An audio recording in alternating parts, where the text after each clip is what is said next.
Ty si Leo Sloboda? Áno. Otec hovoril, že si najlepší pretekár z celej rodiny. Jak si dopadol? Dobre. V kvalifikácii som to nepokašľal, ale v tréningu, hej, to som padol.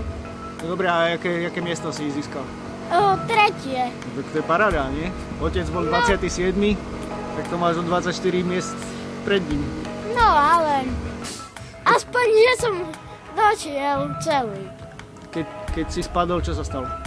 Nič, pokračoval som. A vidím, že motorka je trošku oškrkaná. No, Tak to kto bude opravovať? tatino. Si rozhodol. To bolo kvalifikácie, zajtra máš preteky? Áno, A jak skončíš? neviem. Ideš vyhrať?